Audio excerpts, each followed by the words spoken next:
नमस्कार फ्रेंड्स मुझे देव आपण मानक ओडिया राइडर देव को स्वागत करुच्ची। आज आम ये वीडियो रे TVS Apache RTR 164V dual channel ABS सहित सहित आमको टीएफटी कलर डिस्प्ले देखा मिलूँ।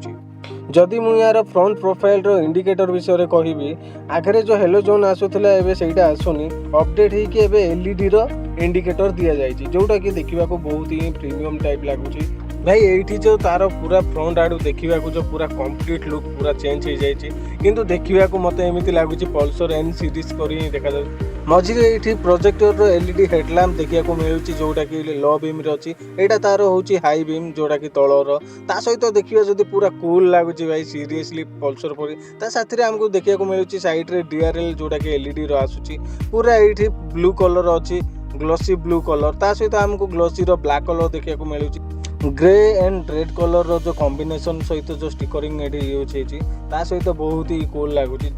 ये आमको फ्रंट रे 37mm रो यूएसडी फोर्ट देखा मिलूँ जोटा कि गोल्डन कलर रे आसूची ता सहित फ्रंट रे जो मेट गार्ड दि जाए जोटा कि ग्लोसी ब्लू सहित रेड कलर स्टिकर सहित आसूची। जदि तार मो फ्रंट डिस्क कथा कहि 270mm रो पाटल डिस्क यूज होती जोटा कि डुअल चैनल एबीएस सहित आसूची। फ्रंट रे गोटे एबीएस रो स्टिकर दि जाए ता सहित आमको टीवीएस रो सस्पेंशन मिलूँ। ये जो टायर दि जाए 90-90-70 जोटा कि रेडियल टायर आसूची भाई। जदि मुझे साइड प्रोफाइल विषय कहबी ताले किछि एमिति लुक अच्छी जदि आम तार चेंज ये कौन देखा मिलूँ ना कि चेंज देखा मिलूनी। ग्लोसी ब्लू कलर सहित तार टांक रो कलर आसूची। हॉर्स रो ये लोगो दि जाए जोटा कि आहरी भी अट्राक्टिव लगुच। 12 लीटर रो टांकी सहित ये आरटीआर रो स्टिकर देखा मिलूँ जोटा कि ब्लैक को रेड सहित आसूची। टांकी मझे आमको ब्लैक कलर देखा मिलूँ ता सहित सिल्वर को रेड कलर रो स्टिकर दि जाए। ये आरटीआर रो 160 लिखाई पूरा कंप्लीट पूरा यहाँ फाइबर रे आसूची ता सहित आमको E20 रो टैंक देखा मिलूँ। ये आमको टीवीएस रो 5 इंच रो टीएफटी कलर डिस्प्ले देखा मिलूँ। एथिरे जे आमको कलर डिस्प्ले देखा मिलूँ सेटा होची आपाची RR 310 रो बहुत सारा फ्यूचर सहित आमको देखा मिलिबो। ए डिस्प्ले रे टाइमिंग देखा मिलिबो ता सहित आमको आरपीएम देखा मिलिबो। एठी आमको गेयर इंडिकेटर देखा मिलिबो ता तळे जो आमको फ्यूल जो बाइक रे तेल ना ता तले इंजिन रो टेम्परेचर देखा मिलिबो। ता साइड रे जोटा अछि कि एटा फ्यूल पय एक्चुअली गाड़ी रे केते तेल अछि एटा ओडोमीटर देखा मिलिबो। तापर एवरेज केते स्पीड जीवो सेटा देखा मिलिबो। ता सहित आम ट्रैक्शन ऑन ऑफ पय भी एठी ऑप्शन दिया जाइछि। एठी हमको एमिति किछि देखा मिलूँ हैंडल सेम टू सेम किछि चेंज नुह।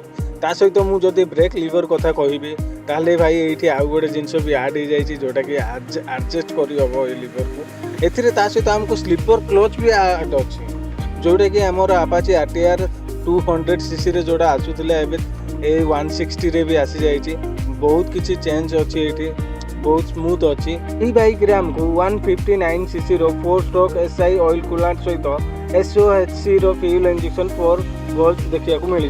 ता सहित आमको ये साइड स्टैंड जो दि जाए सेटा भी नॉर्मल ठीक अच्छी किसी प्रॉब्लम न। जदि मुझे पावर कथा जदि कहबी ताले स्पोर्ट मोड रे आमको यहाँ 17.55 PS रो ता सहित आमको 9250 RPM देखा मिल।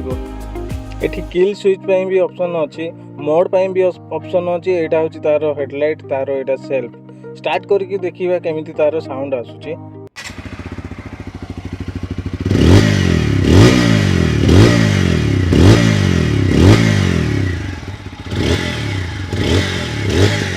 एठी आमे जदि बाइक रो वेट कथा कहबा ताले बाइक रो टोटल वेट होची 146।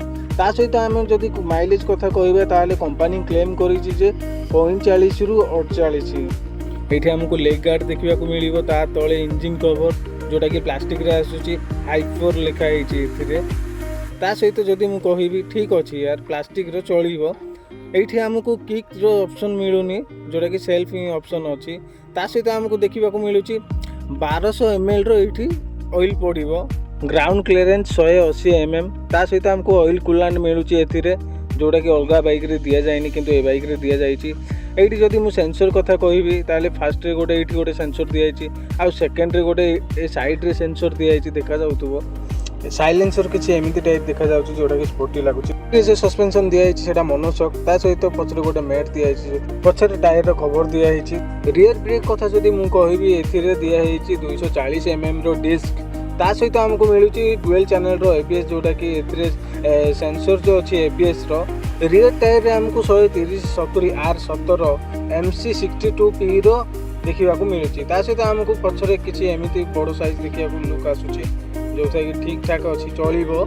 जदि आम ये सीट कथा कहवा ताले सीट्र स्मूथनेस कथा कहले बेसी हार्ड भी नुह कि बेसी स्मूथ भी नुह चलो ठीक ठाक अच्छी राइड करने कंफर्टेबल अच्छी। ता सहित आमको ये कार्बन रो देखा मिलूँ 164V ये रेड को व्हाइट कलर स्टिकरिंग देखा मिलूँ। साइड विषय जदि मु कहबी सेम टू सेम अच्छी किसी चेंज नहीं। ता सहित आमको पछरे जो हैंडल ग्राफ दि जाए टीवीएस रेसिंग रो स्टिकर ता सहित आमको टेल लाइट देखा मिलूँ किसी एमती टाइप।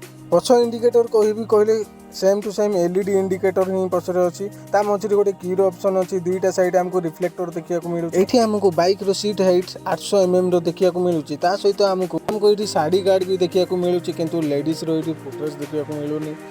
ये आमको फुल चेन कवर देखा मिलूनी किंतु ऊपर गोटे जस्ट लाइटली देखा। आपण मानू जदि मो वीडियो भल लगी तो लाइक करूँ ता सहित कमेंट करके जनातु कौ बाइक रो रिव्यू दरकार आउ जदि आगको एमती ही रिव्यू देखा चाहते तो मो चैनल को सब्सक्राइब करूँ।